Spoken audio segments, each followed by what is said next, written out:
guys? I'm Caleb. This is the Lost Arts Things podcast, and this is an alphabetized list of my favorite adult films over the last 2.5 years. Welcome. That was Waves, Wavves, Demon to Lean On, from one of my favorite albums, actually. Afraid of Heights. I forgot. I forgot it for a second. It's Afraid of Heights.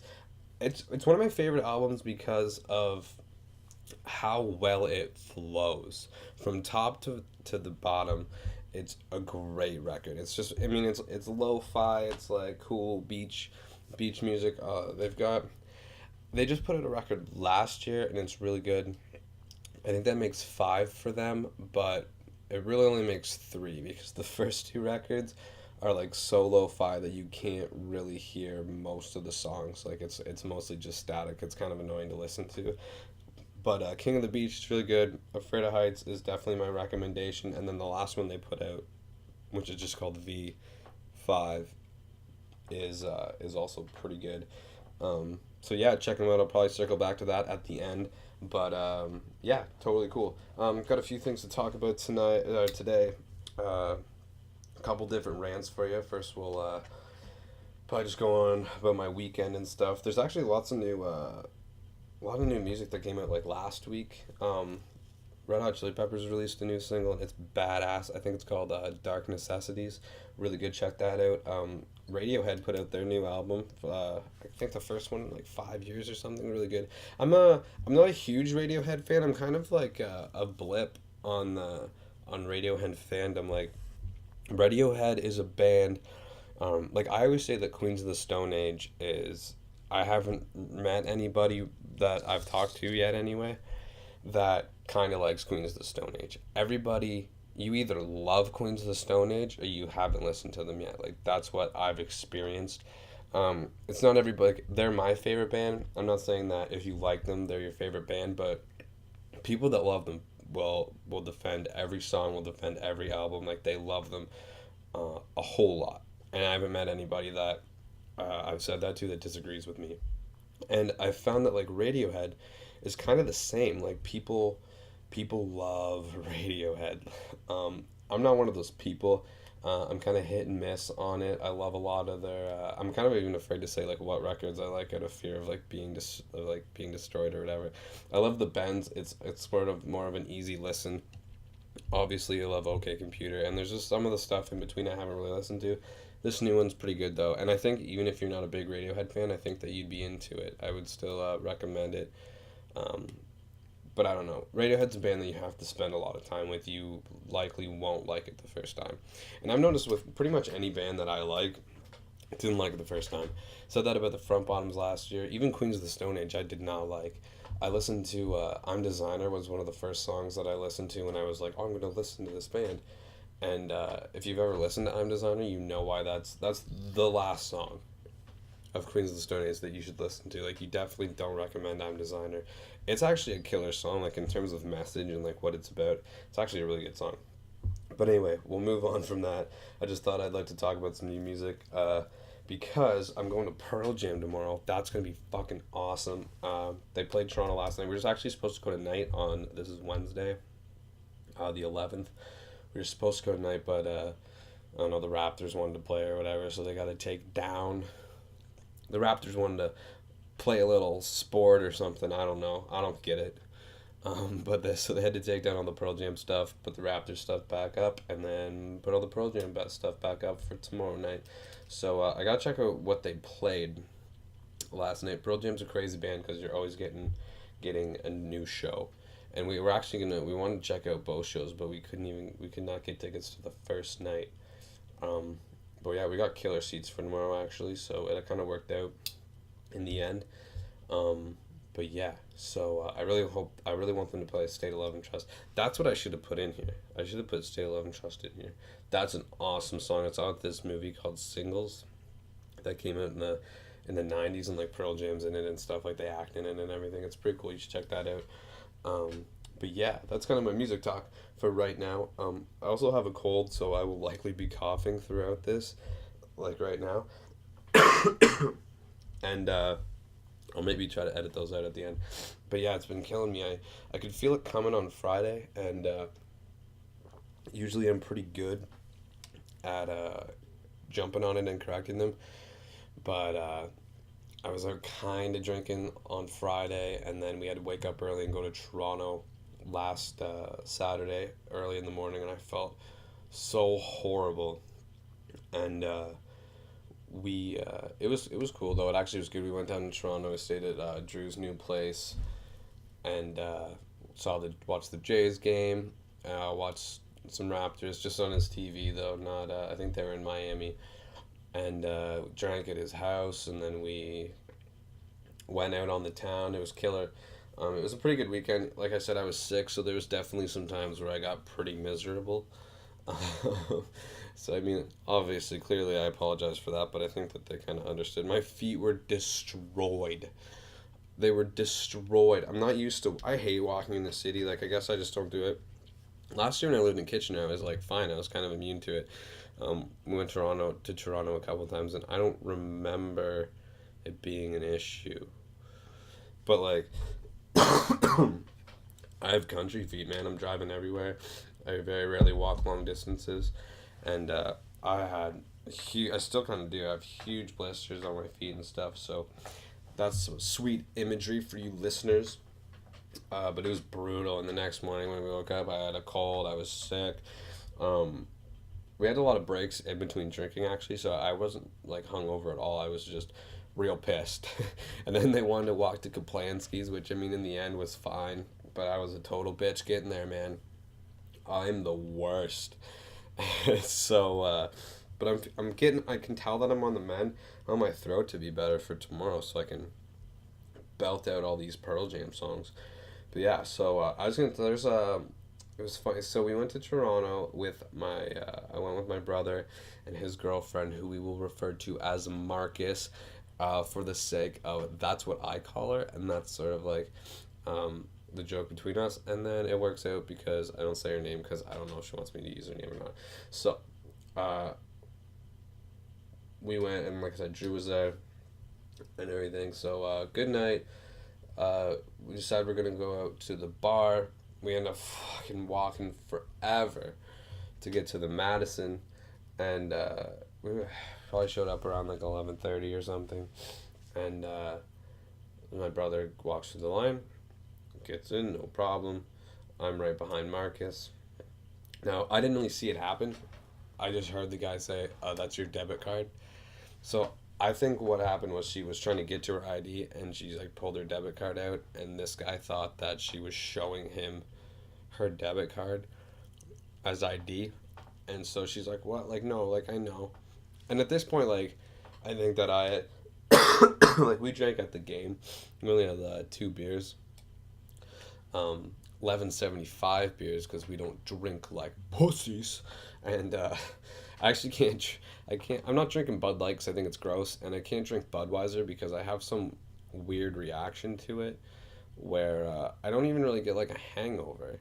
I mean, I guess it's a hangover, but the last time we had it was at the Toronto Frank show, and I had two at the show, and then we just ended up drinking that at the bar all night.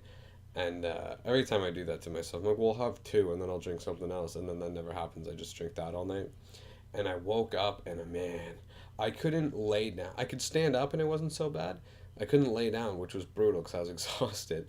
I had like, it gets in my sinuses and the back of my neck is and my head is so sore for the whole day. It kills me for the whole day. It subsides a bit, but it's there for the whole day, which is just brutal. So we were drinking decent beer at the game, and then so then there's probably like a 2 hour lag between the game, and by the time we get back to Drew's or whatever, and then we drank. I think I had six tall boys, and I think Drew had like five or whatever, and same with my brother, and then Marcus had like five or six, and she was actually drinking water like in between all those, so she wasn't like drunk like enough to be bad, and even me like that was a pretty long walk to get there, and we ate in between, and I wasn't like talking weird or anything. So I'm right behind Marcus anyway. Shows her debit card or whatever. The guy's like, "No, like how many drinks have you had?" And I was like, "Oh my god, don't don't screw this up." So he's like, "3." And he's like, "3?" And she's like, "Yeah, I've had 3." He's like, "All right, well, like go talk to this policeman right here." And I'm like, oh my god. So I walk up and like my body language was kind of like, oh, I was with her or whatever. So he goes, how you doing tonight? How many drinks have you had? And I go, oh, I'm doing good. I've had like 4 drinks. It was 4 drinks? I go, yeah, I've had like 4 drinks. He goes, all right, can you stand on one leg for me? And I'm like, yeah. And he can stand on one leg. And he's like, all right, okay, fine, you're good. And we get in. And then we just thought that was really weird. And then when we were leaving, I got out of the bar first. That's like another story I don't really want to tell. So we get out, and I'm kind of just waiting on like standing leaning up against the building.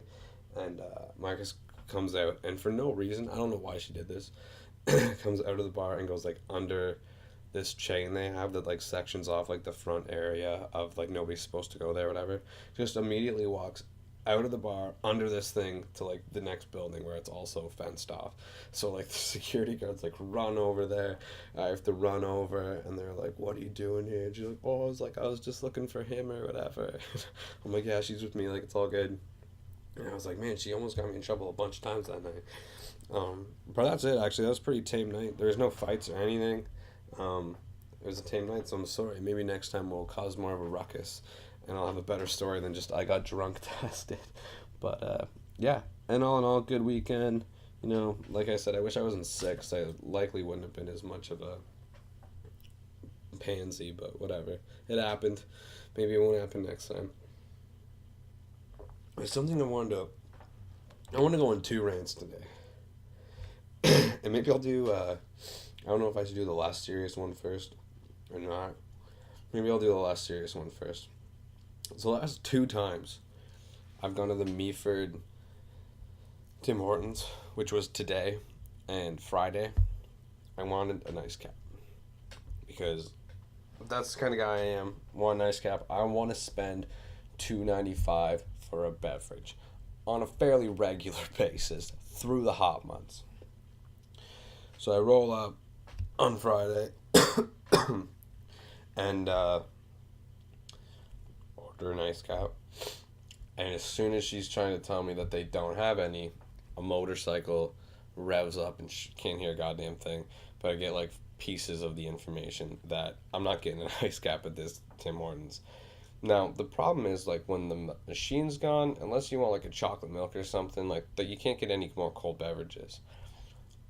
So I just went, okay, well, never mind. And I had to wait for another, like, 3 minutes because there was, like, 3 cars in front of me and cars behind me.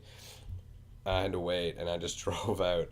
I didn't want anything else. I wasn't going to get a coffee. Like, that's not an alternative. So so then today I go, and all day I'm like, I want one. And by the time I was done work, I wasn't, like, craving one, but I was like, screw it. The Caleb of today really, really wanted one. I'm going to get one. Drive all the way, because my like work is pretty much at my house. Like it's like a 5-minute drive from my house. It's on my side of town. I'm driving town, and the Tim Hortons on the other side of town. Driving town, and I'm like, well, I'll get my mom a coffee or whatever. It's just us tonight. Roll up, kind of get a medium ice cap, medium double. Oh, our machine's down for like another half an hour. And I was like, Jesus fucking Christ. I was like, whatever, I'll just get another coffee then, whatever, no problem. Give me a medium regular. But what I'm saying is, there should be a goddamn sign. Because today was like 20 degrees out. Chances are, now granted it was like 6 o'clock, fair enough. But they need to have like a sign out there. Like, instead of those, like, because Tim Hortons, they're big road signs, there's always like 3 or 4 of those things where they have like the Tim Hortons, and then they have like always fresh, and then they have it like, oh, like in French or whatever. Get rid of those. We don't need those. They need to have like the vacancy signs that hotels have that just say like ice cap on it. And when it's lit, when it's on, they got their ice cap machines working, and then you turn that bitch off when it's not working, and you only need to put hydro to it from like May 1st to like the end of August, because that's when people need to know. If you're drinking ice caps from like September to April, well, then you just gotta take that chance, but you really need to have a sign between May and August, because what the heck, just driving through the drive-thru, I want an ice cap, man. I don't want to be told no at the drive-thru. You know what I'm saying? Like, come on. And I know that that doesn't. I was actually kind of upset about it. And I know it's such a first world problem, but come on. We got to have a solution to this. You can't be advertising it all the way through the drive-through. Try the maple kind. I can't even try your maple kind. What if I wanted to try the maple kind today and just pay right out my ass for it? No, not today. Friggin' machine's down. Just, come on. Anyway, that's how I feel about that. Put up a sign. Put up a sign. Put it up in lights. It deserves to. It's that good. It deserves to be put up in lights anyway. Turn it off when it's not there. Because it's a sad day when that machine's broken anyway. So I was actually going to record this next. I was going to do this yesterday. Because that's when I was kind of like most mad about what I'm about to talk about. I'm going to have to do like a lot of preferencing first. But anyway. I want to talk about cyclists. Cyclists on the road. And I'm going to talk about them in a rural context. Because that's where I live. And that's where they're a problem for me. I'm not a cyclist. I've biked before, and I will bike again. And when I bike and there's a car coming, I move the fuck off the road because I value my life. Now more than ever, I value my life. And what I don't know, because honestly, I don't really care. I think that the city bikers have a better, and the problem with the city is everybody has to be aggressive all the time. If you're a pedestrian, if you're a cyclist, if you're a motorist, you have to be aggressive all the time, which is unfortunate. You just have to be smart when you're being aggressive. I'm not going to talk about that because that's a different conversation. In a rural setting, I'm going to first maybe I'll explain what happened on the weekend, and then we'll talk about it. Because what happened on the weekend was the first time that it actually bothered me. And I think that is because, just over a month ago now or whatever, I was in a car accident, and that's a real thing to me now. And I think that's the thing, when stuff like that doesn't happen to you, it's not a real thing. So, we were in Eugenia. I think it was Eugenia. Just came into Eugenia. You're going up a hill. Like a little hill. There's 3 cyclists. One of them moves out of the pack to the side of the road. In front of one that is also probably, I get not wanting to get off. You're going up a hill, riding on gravel sucks, whatever. Pretty much on the white line. But the other guy, and I promise you I am not embellishing this story for the sake of my argument, is pretty much on the yellow line. So the back 2 bikers are taking up the entire right lane. Not going to move at all. So by the time we get to them, they're about halfway up the hill, so my brother has to use the entire left lane to pass these bicyclists on a hill. Pretty much at the crest of the hill by the time we can pull back in. And also, on the way through, I thought that it'd be funny at like 8:30 in the morning to roll down my window and scream at them, which is juvenile, yes, I know, but you know what? I don't regret anything. I kind of thought it was funny at the time. Do I think that it's funny now? Not really, but whatever. Doesn't matter. So my problem with that is this. My brother, and I'm like I said, I'm not embellishing that you were using up the entirety of the right lane. My brother had to use the entire left lane going up a hill to pass these motherfuckers. Okay? So I said, what happens if you're going up the hill and a car comes over? You have maybe a second to make a decision, and likely you're going to swerve back over to the right. And likely, certainly, you're going to hit all 3 of those bikers. So let's say hypothetically that everybody in the car is okay. Chances are real good that probably 2 of those 3 bikers are dead. Maybe one of those bikers paralyzed from the waist down, neck down, for the rest of their lives. Can't do anything again. How many lives in that situation that I just gave you are now ruined? Assuming these people have families. My brother is a pharmacist, just graduated from pharmacy school. His fucking life is over now. That's awesome. That's real fucking cool. and I realize that I'm swearing more now because as I'm talking about this, I'm getting heated because it really pisses me off because it's really, really ignorant. I get, like I said, not driving, not wanting to ride your bike on gravel. I get that. And generally, when I've been going up a hill, I probably don't pull over all the way. I think most people get that. And I've been lucky, even for the most part, for me passing vehicles, like I have the room. And yes, you're in a rural area, so the odds of you meeting another car are slim. But still, I'm not, it's a rural area. We don't need bike lanes. We just need our cyclists not to be absolutely retarded. All right, and don't correct me on my political correctness there, because you're being ignorant, and you're being stupid, with your own lives, with other people's lives. Move the fuck over. Okay, like, it's absolutely ridiculous, and I don't even see how there's an argument here, because we were talking about this when I got home, and they're like, yeah, like it's whatever. If you hit them or whatever, like it's your fault. Yeah, it's my fault. But why are the cyclists being so arrogant? Because like if you're downtown, if you're in like the ghetto of Detroit, and I'm using Detroit just for that because that's the stereotype, and I've been lost in the ghetto of Detroit one time trying to go to Florida. We made a wrong turn. It's fucked. Didn't stop at any stop signs. Didn't do a goddamn thing until we got back on the highway. It's scary. All right, there's stereotypes for a reason. The ghetto of Detroit is a scary place. If you were just walking, if you leave your car, nobody's allowed to touch my car, so they're not gonna. And then you come back and the wheels are gone. You know, you make a wrong turn, and now you're surrounded by hood rats. All got weapons. Maybe you have a pocket knife. You brought a pocket knife to a gunfight. You brought a pocket knife to a mugging, and you're like 7 man down. All right. What I'm saying is, a car beats a bike in a car crash every single time. Every single time. So yeah, it is my responsibility as a motorist to be responsible, to watch out for these cyclists. Absolutely. But don't use the whole goddamn lane of the road.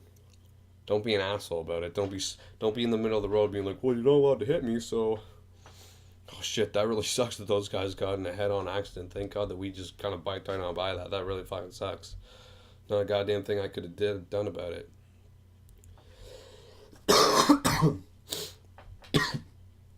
I think that there should be rules in place to keep them safer, especially in the city. But at the end of the day, you're responsible for yourself. And I don't really have any solutions to this. All I'm saying, and I don't like this is the first time that I've ever thought about it that it's made me angry. I don't like getting angry about social issues. Usually there's a calm way to talk about and come up with solutions for anything. But when you really start thinking about, I mean, hypothetically, yes, but the reality of those situations, of those actions, anything could happen. And if you're just being selfish and you're just being arrogant, well, you can go on the other side of the road. We're on a fucking hill, asshole. Yeah, we're on a straight. Okay, it's still kind of a dick move. You can make the effort, but okay, fine. We're going up a hill. Going like 80, so anybody that's coming down that hill is going at least 80. It really brings the reaction time. The reaction time really brings that down. And I don't know. I kind of run out of things to say, and I don't need to keep like swearing at everybody, but it's bogus. It's totally bogus. And it's just not safe. Like that's what I don't understand. Like it's not safe. You're not being safe. You're not being responsible for yourself. Like I mean, yeah, screw me. Like you don't know who I am, but be safe for yourself. Anything could happen. Just move over a little bit. Like I said, I mean, yeah, sure. Go to the white line. We can have a compromise there. Chances are pretty good that everything will be good. All right. The car accident I was in was only a single car, but it still hurt. It was still really fucking scary. We were actually unbelievably fortunate. Unbelievably fortunate. Um, like, we were so fortunate that I'm quite questioning why. And I'm not really a spiritual person or anything like that, but at the end of the day, like, for the most part, like, every day, I'm like, why was everybody like that okay? Why essentially, besides like the mental scarring of that, do you just pretty much just get to walk away and be like, ah, never mind. You know, this is real life, man. And it doesn't really fucking matter what you're doing on the weekend. If you're gonna be an arrogant asshole, it doesn't matter what your plans are on the weekend because everything could just be over now. It doesn't matter what your 5 year plan was because you're being stupid and you're being selfish. You've ruined many lives now. Anything could happen, and anything could happen when you're following the rules. But what I'm saying is, then at least you were doing the right thing. At least you were being as safe as you can be for yourself.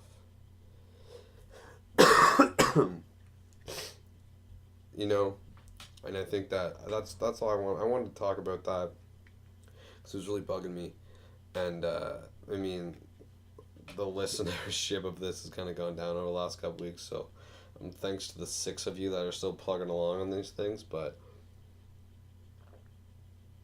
maybe I'll raise some controversy, and this will bring some ears to this thing. So that's kind of all I wanted to say. I'm gonna try to stop stammering at the ends of these things. So basically, thanks for listening to that. I put up the rest of the first Drew Woods podcast.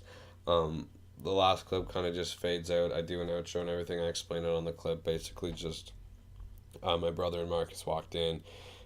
We went for like another 45 minutes or whatever, but it's just kind of, we didn't really talk about anything worth listening to. I'm going to start editing the 2.5 hour one that we did with Beans. I think I'm going to get right on that actually because there's some really funny shit in that. I want you guys to hear it. So I might put that out like right away. I probably just do it in like twos and they'll be kind of long. But yeah, so that's coming. No new music from me coming anytime soon. I'm hoping to put something of some sorts out before I go to school. But I don't know. I've been writing some music and stuff lately, so we'll see what happens. But I'm a long way away from recording anything. So we'll see how that goes. And yeah, I'm going to play a little bit more of Demon to Lean On at the end of this thing. So definitely make sure that you check out Waves. Like I said before, it's got 2 V's in the middle of it, not just one.